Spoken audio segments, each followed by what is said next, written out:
manusia bahagia dunia dan akhirat hanjithan guna dua bohong. Cuman faktor-faktor yang lain yang faktor pendukung. Tanyo di landunya pertama butuh harta. Yang hartanya baru bermanfaat apabila hidup bak jaro urang na ilmu dan urang na akhlak. Munyo hana ilmu hana akhlak nyan hartanya je keracun karena salah pakai. Menanti pula segalanya yang lain tergantung bak pribadi tadi. Tetapi menyona ilmu dan na akhlak, apapun nasib tanya udip, kondisi tanya akan bahagia, tanya selalu na harapan. Maka ya bebut, jauh surganya hanahe,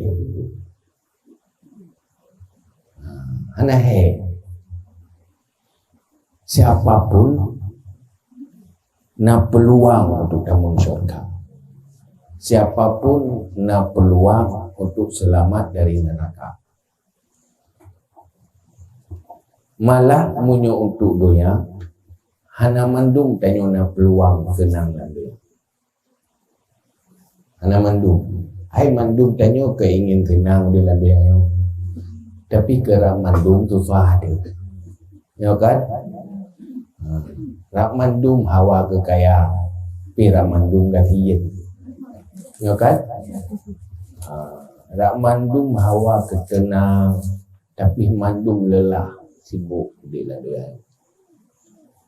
Jadi di landuyan umum ji yang terasa ku gasin han kaya-kaya, susah han tenang-tenang, sibuk han habis-habis.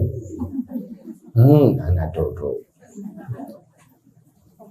Ya Om ya dia. Kita bayar pada Indro ni. Kira-kira bila mau di landunya kibat kada. Indro punah. Limanya susah aku. Itu kan doa susah di tebina saja masalah. Ya Om mana masalahnya? Masalah je. Jamun tapi ki ya rumah tendara kim karena pasangan tinggal kabere kapai ya kau di bahagi bahagia kamu hayat duduk ada kejadian kekemunan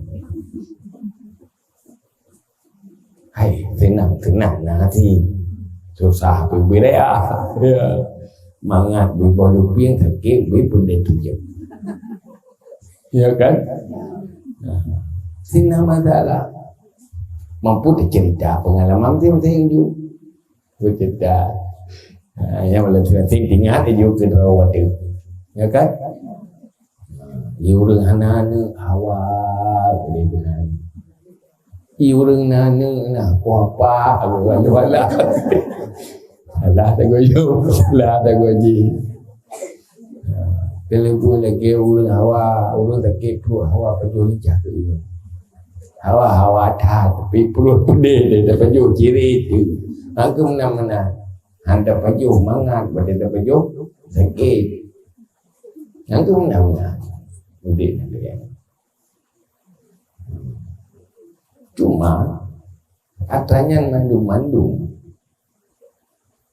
akan mampu hadapi apabila si tak terima warisan dari Rasulullah. Pertama ilmu yang diwarisi oleh Rasulullah. Yang kedua akhlak. Akhlak yang dimulai juga dengan ilmu. Yang menyonyantip dunia akan menyiksa. Tanyo akan bahagia. Pakan udip susah hansipnya. Nya yo begitu.